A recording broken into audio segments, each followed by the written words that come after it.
first and foremost, you are all gonna be butchering a whole chicken, but while we have chicken hands, has anybody ever heard the term spatchcock? Mm-hmm. What does spatchcock mean? Katie? Oh, take the backbone out. Go for it, Heather. No, Yell it out. Take the backbone out and you flatten it. Exactly. So if you've never done that before, I want to show you. We're going to be whole roasting chickens later, so we're going to do one whole, one spatchcock, just to do a side-by-side comparison for you to taste. Cool? So just, I know, I may say things that you're like, I know that already, but I don't know what you don't know. So one thing, first things, is the top part, the breast part, the legs are always going to be pointing at you. The tips of the wings are always going to be pointing at you. That's how you know this is the top. Flip it over.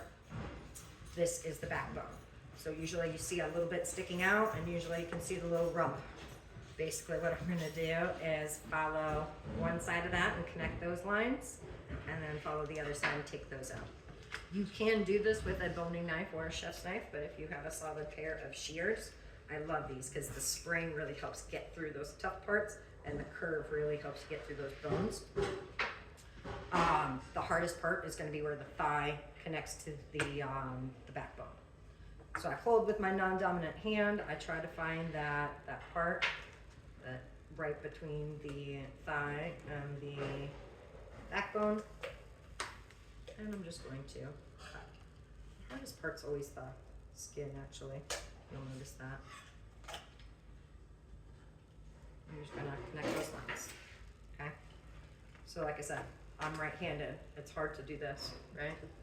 So always be holding with your non-dominant, cutting with your dominant. That way you can hold things stable with your non-dominant hand.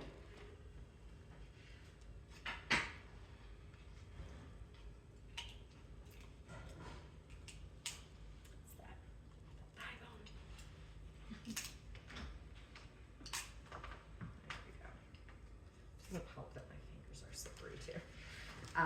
So that is our backbone. You can save that for stocks and roasting, make gravy out of it, that kind of thing. Pardon me, I'm gonna go to the sink. Thank you much. So now we've got the backbone completely out. You know, this is, you know, your back wing bones. So what I like to do is, when you're flipping this over, always make sure that your thighs are off to the side. Press them down. See how those backbones kind of prop them up? I just kind of push it down so it lays flat. And so now, the reason why we do this, I like to tuck his little wings in the back too. He's gonna go in the oven to suntan for a while.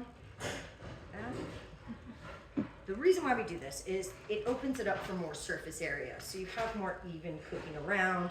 This can help cut down the cooking times, but it also gives us more, you know, crispy skin, right? How many times have you roasted a chicken like this and this part's a little soggy, right? You can do this with any kind of bird.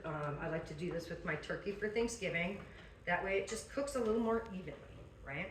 I like to do this when I'm grilling or smoking birds too. So yeah, that's a spatchcock, to take out the backbone.